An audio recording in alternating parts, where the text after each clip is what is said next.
ఓ అడవి పక్కనుండే ఊరిలో ఒక కాకి ఉంటూ ఉండేది. అది అప్పుడప్పుడు అడవిలో కూడా తన ఫ్రెండ్స్‌ని కలవడానికి వెళ్తూ ఉండేది. ఒకసారి అడవిలోకి వెళ్ళినప్పుడు ఒక చిన్న పాండ్‌లో ఒక హంసను చూసింది. తెల్లగా ఎంత అందంగా ఉన్నావో నువ్వు. నేను చూడు ఎలా నల్లగా ఉన్నానో. నాకు తెలిసి నీ అంత సంతోషంగా ఏ పక్షి ఉండదు అన్నది కాకి. ఆ! నా అందం గూడా ఒక అందమేనా? రామచిలక నాకంటే ఎంత బావుంటుందో అన్నది హంస. అప్పుడు కాకి రామచిలుక అంటే ప్యారట్ దాని దగ్గరికి వెళ్ళి దాని అందాన్ని పొగిడింది. దానికి రామచిలక ఏమన్నదో తెలుసా? "నువ్వు మరీ నన్ను పొగిడేస్తున్నావు. అసలు అందమంటే నెమలిదే. నాకైతే కేవలం 2 రంగులే. నెమలికైతే చాలా రంగులు.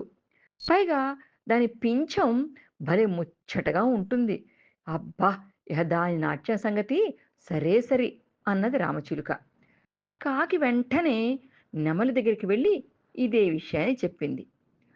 "అసలు నీది అందం కాదని ఎందుకనుకుంటున్నావు? నా విషయానికొస్తే ఎప్పుడు ఏ వేటగాడు ఏ వైపు నుంచి దాడి చేస్తాడో అని భయంగా బతకాల్సి వస్తోంది. పైగా నాకు నీ అంత బాగా ఎగరటం కూడా రాదు. ఇంకా మీ కాకి జాతిలో ఉన్న యూనిటీ కూడా మాలో లేదు. మరో విషయం ఏంటో తెలుసా? నువ్వు చక్కగా జనాల్లోనూ ఉంటావు, అడవుల్లోనూ ఉంటుంటావు.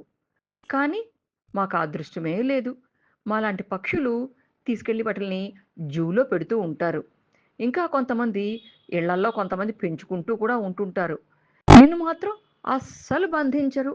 నువ్వు చాలా ఫ్రీగా ఉండొచ్చు. ఎక్కడికన్నా ఎగరొచ్చు. అసలైన అదృష్టం అంటే నీది. ఆనందం అంటే కూడా నీదే అన్నది నెమలి.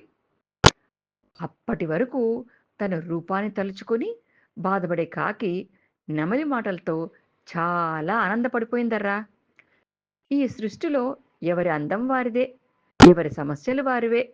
ఉన్న దాంట్లో సంతృప్తిగా జీవించడంలో ఆనందం ఉంది అనుకుంటూ రివ్వున గాల్లోకి ఎగిరి పల్లె వైపు ఎగిరిపోయింది ఆ కాకి. దీన్ని బట్టి ఏమర్థమైందర్రా మీకు పిల్లలు? ప్రతి వాళ్ళకి ఏదో ఒక స్కిల్ ఉంటుంది. ఆ స్కిల్‌ని డెవలప్ చేసుకుంటూ, తనకున్న ఐడెంటిటీని అందరిలో ప్రూవ్ చేసుకోవాలి.